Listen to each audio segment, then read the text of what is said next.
এই ধোঁয়া যেন শুধু হামলার নয়, এটি যেন ইঙ্গিত দিচ্ছে নতুন যুদ্ধ বা সংঘাত শুরুর।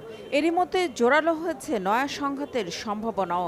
আবারও কি পাকিস্তান ও আফগানিস্তানের মধ্যে ভয়াবহ রক্তক্ষয়ী সংঘাত শুরু হবে? আবারও কি প্রতিবেশী দুই দেশ যুদ্ধে জড়াবে? শুধু আফগানিস্তান নয়, আরেক প্রতিবেশী ভারত কি ফের পাক বাহিনীর টার্গেটে পরিণত হবে? কেন নতুন এই হামলার জন্য ভারতকে দুষছে পাক সরকার? ঠিক কতটা দায়ী মোদী সরকার? এই প্রশ্নগুলো উঠেছে মঙ্গলবার পাকিস্তানের রাজধানী ইসলামাবাদের একটি আদালত ভবনের বাইরে শক্তিশালী আত্মঘাতী বোমা হামলায় অন্তত ১২ জন নিহত।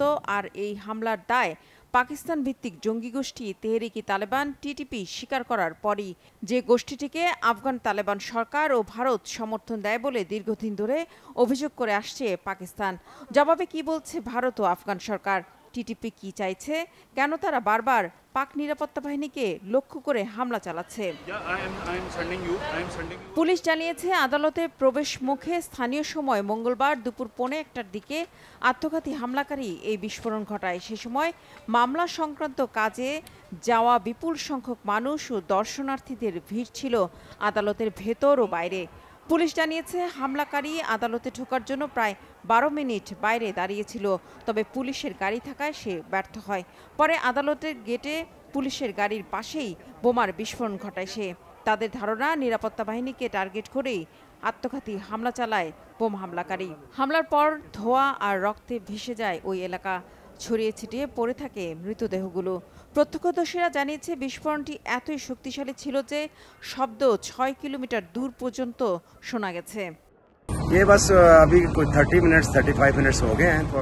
আমরা আমাদের গাড়ি পার করে গেটে ঢুকে পড়ার ৩০ থেকে ৩৫ মিনিট পর বিকট জোরে বিস্ফোরণ হলো। বিশাল বিস্ফোরণ, সবখানে আগুন জ্বলছিল। মানুষের শরীরের বিভিন্ন অংশ ছড়িয়ে ছিটিয়ে ছিল। চারিদিকে চিৎকার আর আতঙ্কিত মানুষেরা ছুটে যাচ্ছিল। হামলার পরেই তীব্র নিন্দা জানিয়ে এজন্য ভারতকে দায়ী করেছেন পাকিস্তানের প্রধানমন্ত্রী শাহবাজ শরীফ। হামলার ঘটনা দ্রুত তদন্ত করে দোষীদের কঠোর শাস্তির নির্দেশ দিয়েছেন তিনি।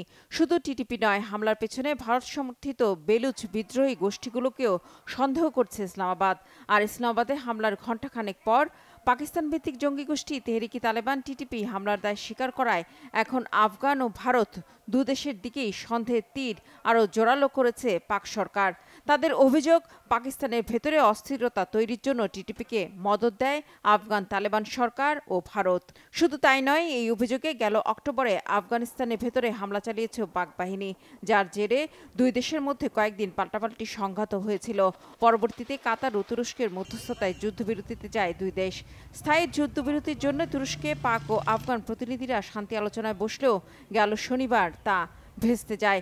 তৈরি হয় নতুন করে সংঘাতের আশঙ্কা। আর সেই শঙ্কা সত্যি করে দিয়ে শান্তি আলোচনা ভেস্তে যাওয়ায় ২ দিনের মাথাতেই মঙ্গলবার ইসলামাবাদে আত্মঘাতী বোমা হামলা চালায় টিটিপি। ফলে পাক আফগান আলোচনার পর এবার যুদ্ধবিরতিও ভেস্তে যাওয়ার ঝুঁকিতে রয়েছে। যে কোনো মুহূর্তে সীমান্তে আবারও শুরু হতে পারে ভয়াবহ রক্তাক্ত সংঘাত। পাকিস্তানের হামলার ঠিক একদিন আগে ভারতের রাজধানী নয়াদিল্লির লালকেল্লা মেট্রো স্টেশনের কাছে গাড়ি বিস্ফোরণে ১৩ জন নিহত হয়েছে। যে ঘটনায় পাকিস্তান ভিত্তিক জঙ্গি গোষ্ঠীগুলোকে দায়ী করেছে ভারত।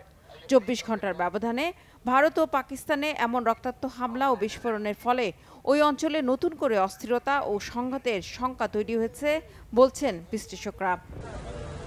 রিফাত জামান, বাংলাভিশন নিউজ ডেস্ক।